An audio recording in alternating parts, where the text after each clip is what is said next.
പണ്ടെങ്ങോ നടന്ന ഒരു മുത്തശ്ശി കഥ മനസ്സിലിട്ട് ഊതി വിർപ്പിച്ച് നടന്ന നിന്നെ വേണം തല്ലാൻ. ഇതിനെക്കുറിച്ച് രാധികയുടെ മനസ്സിൽ എന്തെങ്കിലും ഉണ്ടായിരുന്നെങ്കിൽ അവള് നീയുമായിട്ടുള്ള ഈ വിവാഹത്തിന് സമ്മതിക്കുമായിരുന്നോ? അതുപോലും ചിന്തിക്കാനുള്ള സെൻസ് നമുക്കില്ലാതെ പോയി. നീ എന്താ ഒന്നും മിണ്ടാത്തത്?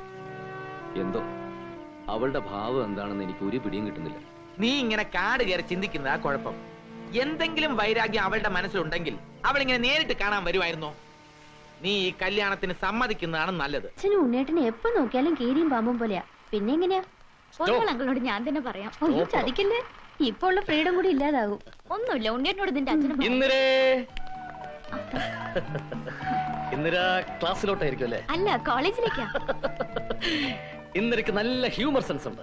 കോമൺ സെൻസ് ഉള്ളവർക്ക് ഹ്യൂമർ സെൻസും ഉണ്ടാവും. അത് വലിയ ന്യൂസ് ഒന്നും അല്ല, അല്ലേടി? അതെ, കറക്റ്റ്. ഇന്നലത്തെ പത്രം വായിച്ചായിരുന്നു. ഇന്റർനാഷണൽ ക്രിമിനലുകളായ 18 പോക്കറ്റടിക്കാരെ ഞാൻ ഒറ്റയ്ക്ക് പിടികൂടി. അത് ഈ ഡിപ്പാർട്ട്മെന്റിന്റെ ചരിത്രത്തിൽ ഒരു വൺ റെക്കോർഡാണ്. ഫോട്ടോ ഉണ്ടായിരുന്നു, കണ്ടായിരുന്നു? ഞാനിങ്ങനെ നടുക്ക് നിന്നിട്ട് ഒരു രണ്ട് സൈഡിലൊക്കെ ഇങ്ങനെ നിർത്തിയിട്ട് കണ്ടോ? കണ്ടു. ഇന്നത്തെ പത്രത്തിൽ ഒരു തിരുത്തം ഉണ്ടായിരുന്നു. അവര് പോക്കറ്റ് അടിക്കാരായിരുന്നില്ല, പോട്ടർമാരായിരുന്നെന്നോ SIക്കെതിരെ നടപടി എടുക്കുന്നൊക്കെ. ആ വാർത്തയും ചോർന്നോ? ശരിയാണ്, ചെറിയ കൺഫ്യൂഷൻ ഉണ്ടതില്. ആക്ച്വലി അവർ പോട്ടന്മാരല്ല, പോക്കറ്റ് എടുക്കാരാ. പക്ഷെ പോക്കറ്റ് എടുക്കാരല്ല, പോക്കറ്റ് എടുക്കാതെ വിഷമിട്ട് വന്ന പോട്ടന്മാരാണ്. ഈ മിസ്റ്റേക്കിനൊക്കെ ചെറിയ പ്രശ്നം ഉണ്ടതില്. ഈ കൂട്ടുകാരിയാണോ? അല്ല, ഫ്രണ്ടാ. കൂട്ടുകാരിയും തീരെ മോശമല്ല. പൊയ്ക്കോളൂ.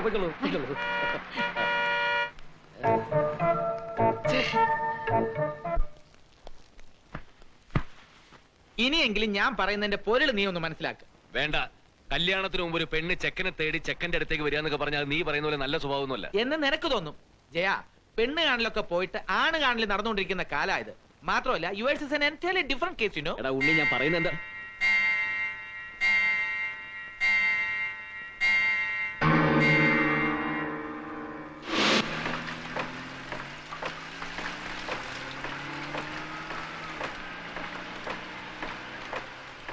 ജയ, വണ്ടി എടുത്ത്.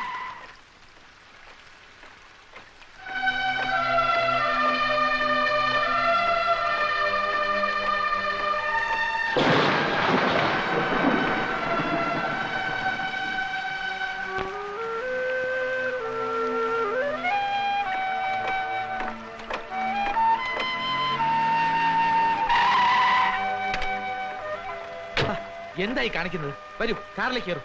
സാരമില്ല.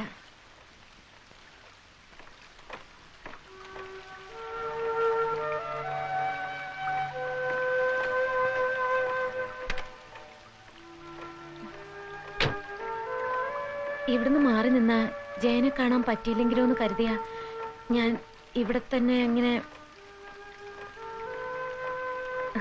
ജയനോട് അച്ഛന് വലിയ താല്പര്യ. ഈ കല്യാണം നടന്നില്ലെങ്കിൽ പോലും അച്ഛനോടുള്ള സൗഹൃദം കുറയരുത്. വരട്ടെ.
രാധികേ, ഇത്ര നേരത്തെ നീ ലൈറ്റ് അണച്ച് കിടന്നോ? പിന്നെ ഞാൻ ഈ സുഹൃത്തുക്കളെയൊക്കെ പറഞ്ഞയച്ചു വന്നപ്പോ കുറച്ച് ലേറ്റായി പോയി. നീ ഇത് എവിടെയത്? ലൈറ്റ് അണച്ച് ഒളിച്ചിരിക്കല്ലേ കള്ളി? അയ്യോ ചേട്ടാ, ഞാൻ ബാത്റൂമിലായിരുന്നു. എന്താ ചേട്ടാ, പേടിച്ചോയോ? പെട്ടെന്ന് വീണപ്പോ കാലിനൊരു. നീ ആ പഴയ കുസൃതിത്തരൊന്നും ഇതുവരെ മറന്നിട്ടില്ലല്ലേ? പഴയതെല്ലാം അത്ര എളുപ്പം മറക്കാൻ പറ്റില്ലല്ലോ.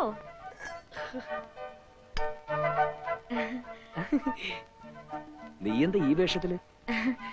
ആദ്യ രാത്രി സെറ്റ് മുണ്ട് കൊടുത്ത് മുല്ലപ്പൂവും ചൂടി നാണിച്ചിരിക്കുന്ന ഒരു രാധികയായിരിക്കും മനസ്സില്, അല്ലേ? നമുക്ക് ആ പഴഞ്ചൻ സമ്പ്രദായം ഒന്നും വേണ്ട. ഒരു ചേഞ്ച്, ടോട്ടലി ചേഞ്ച്. എന്നോട് ദേഷ്യവും വെറുപ്പൊന്നും ഇല്ലെന്ന് രാധിക എന്ന് പറഞ്ഞപ്പോ സത്യത്തിൽ എനിക്ക് എന്നോട് തന്നെ പുച്ഛം തോന്നിപ്പോയി. ഞാൻ ഒരുപാട് വേദനിപ്പിച്ചു. Sorry, really sorry. ആര് പറഞ്ഞു എന്റെ മനസ്സിൽ ദേഷ്യവും പകയില്ലെന്ന്?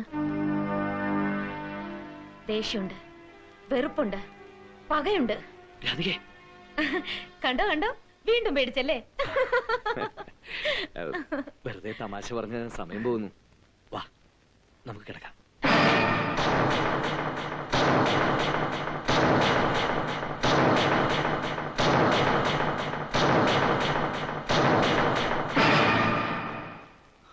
എന്റെ കാൽച്ചുവട്ടിൽ നിങ്ങൾ വീണ വീഴ്ച ഒരു തുടക്കം മാത്രമാണ്. ഇനി എന്നും നിങ്ങളുടെ സ്ഥാനം എന്റെ കാൽച്ചുവട്ടിൽ തന്നെയായിരിക്കും. അതെ, രാധിക തന്നെയാണ്. നിങ്ങൾ അന്ന് കണ്ട ആ പഴയ രാധിക. ഈ ഒരു ദിവസത്തിന് വേണ്ടി ഞാൻ കാത്തിരിക്കുകയായിരുന്നു. ഈശ്വരനാണ് നിങ്ങളെ എന്റെ മുന്നിൽ കൊണ്ട് എത്തിച്ചു തന്നത്. ആ, അധികം അലറണ്ട, മറ്റുള്ളവർ കേൾക്കും. മറ്റുള്ളവർ കേൾക്കട്ടെ ശവമേ. കേട്ടാൽ എനിക്ക് നഷ്ടപ്പെടാനൊന്നുമില്ല. മകന്റെ വീരപ്രവൃത്തികൾ അറിഞ്ഞാൽ 2 പ്രാവശ്യം അറ്റാക്ക് വന്ന നിങ്ങളുടെ അമ്മയ്ക്ക് എന്തെങ്കിലും സംഭവിക്കും. എനിക്ക് നഷ്ടമാവുന്നത് ഒരു ദിവസത്തെ ബന്ധം മാത്രമുള്ള എന്റെ അമ്മായിയമ്മ. നിങ്ങൾക്കോ 29 വർഷത്തെ ബന്ധമുള്ള പെറ്റമ്മ. അത് ഓർമ്മിച്ചോ? എന്താണ് നിനക്ക് വേണ്ടത്? ആദ്യ രാത്രിയല്ലേ ആയുള്ളൂ, ഇനിയും കിടക്കുന്നുണ്ടല്ലോ ഒരുപാട് രാത്രികളും പകലുകളും. ഒന്ന് മാത്രം ഞാനിപ്പോ പറയാം, സ്വസ്ഥതയും സമാധാനവും ഇന്നു മുതൽ നിങ്ങളുടെ ജീവിതത്തിൽ ഉണ്ടാവാൻ പോകുന്നില്ല. Take it as my word. എന്നെ നിനക്കറിയില്ല. ഞാൻ കളി കുറെ കണ്ടവനാ. നീ പോലും അറിയാതെ നിന്നെ ഒഴിവാക്കാൻ എനിക്ക് അറിയാടി. പണ്ടേ നിങ്ങളൊരു മണ്ടനാ.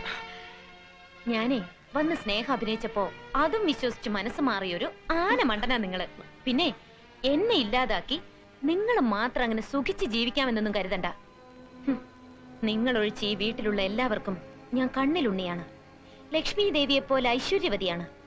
പെണ്ണ് കാണാൻ വന്നപ്പോ അച്ഛൻ പറഞ്ഞ വാക്കുകളാണ്.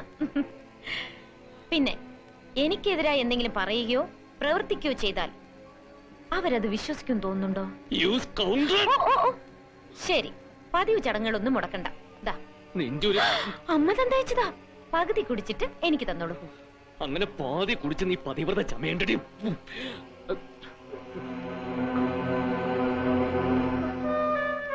ഓക്കേ, എനിക്കധികം സംസാരിക്കണമെന്നില്ല, ഞാൻ കിടക്കട്ടെ. താഴത്ത് കിടന്നാ മതി. എന്ത് അധികാരത്തിലാണ് നീ മൂളി കെറിഞ്ഞ് എളിഞ്ഞു കിടക്കുന്ന യക്ഷി? അതിനീ മനസ്സിലായില്ലേ? എന്റെ അമ്മായി അച്ഛൻ എനിക്ക് വേണ്ടി ഒരുക്കിയ കട്ടില ഇത്. ഞാൻ ഇവിടെ കിടക്കൂ. കണ്ടോടി, താമസിയാതെ നിന്നെ ശവപ്പെട്ടി കിടത്തിക്കും. പിന്നൊരു കാര്യം, സുന്ദരിയായ ഒരു പെണ്ണ് അടുത്ത് കിടക്കുന്നു എന്ന് കരുതി വേണ്ടാത്തൊന്നും തോന്നിയേക്കരുതേ.